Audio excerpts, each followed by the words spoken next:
चैत्र मास के कृष्ण पक्ष में आने वाली एकादशी को पापमोचनी एकादशी के नाम से जाना जाता है। हरे कृष्णा, राधे राधे सभी भक्तों को। आज की वीडियो में हम जानेंगे पापमोचनी एकादशी की सरल पूजा विधि।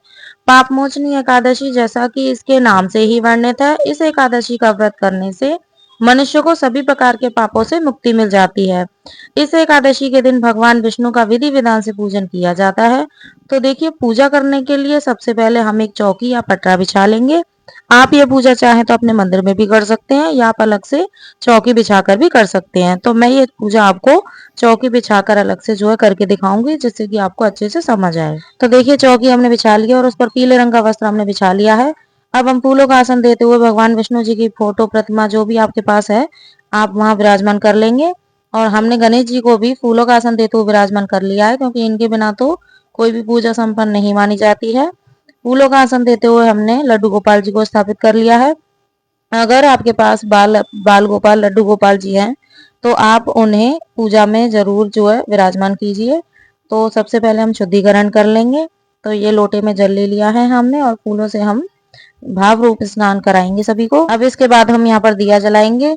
तो आप चाहें तो घी का दिया जला सकते हैं या फिर आप तिल के तेल का भी दिया जला सकते हैं। फिर हम सभी को वस्त्र स्वरूपी कलावा समर्पित करेंगे। तो मैं यहाँ गणेश जी को, भगवान विष्णु जी को कलावा समर्पित करूंगी और लड्डू गोपाल जी को हम स्नान कराकर पहले से ही वस्त्र धारण करवाए हुए हैं। इसके बाद देखिए, हम सभी को चंदन का तिलक लगाएंगे।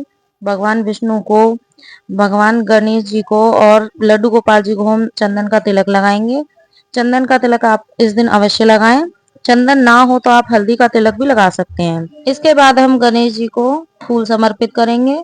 तो गणेश जी को, लड्डू गोपाल जी को, भगवान विष्णु जी को, सभी को हम फूल समर्पित करेंगे। साथ ही हम तुलसी जरूर समर्पित करेंगे। भगवान विष्णु जी का जब भी पूजन किया जाता है, तब हमको तुलसी जरूर समर्पित करनी होती है। तुलसी आपको अवश्य समर्पित करनी है। अब इसके बाद देखिए, हम गणेश जी को अलग भोग समर्पित करेंगे, क्योंकि गणेश जी को भोग में कभी भी तुलसी नहीं डाली जाती है, इसलिए गणेश जी को अलग से भोग समर्पित करेंगे। और उसके बाद हम लड्डू गोपाल जी को, भगवान विष्णु जी को जल समर्पित करेंगे, साथ ही भोग समर्पित करेंगे। ध्यान रहे कि भगवान विष्णु जी और लड्डू गोपाल जी के भोग में तुलसी दल अवश्य रखना है आपको। तो देखिए, इसके बाद हम धूप दीप दिखाएंगे।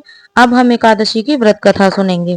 तो देखिए, व्रत कथा सुनने के लिए हम एक लोटा जल ले लेंगे, हाथ में तिल ले लेंगे, तिल के दाने, कुछ फूल ले लेंगे। फूल और तिल के दाने हाथ में लेकर हम एकादशी की व्रत कथा सुनेंगे। तो व्रत कथा आप जो है बुक से भी पढ़ सकते हो, किताब होती है इसकी बुक, और या फिर आप फोन से भी एकादशी व्रत की जो है कथा आप सुन सकते हो।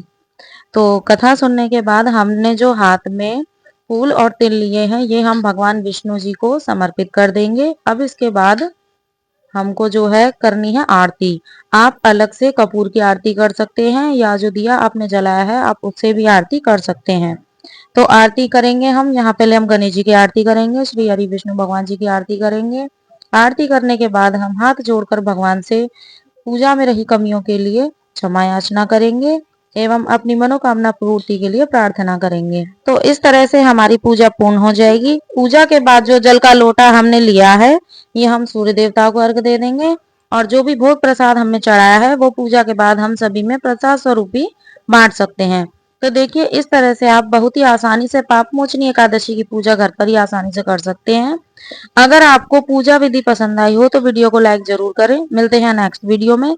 तब तक के लिए राधे राधे, हरे कृष्णा।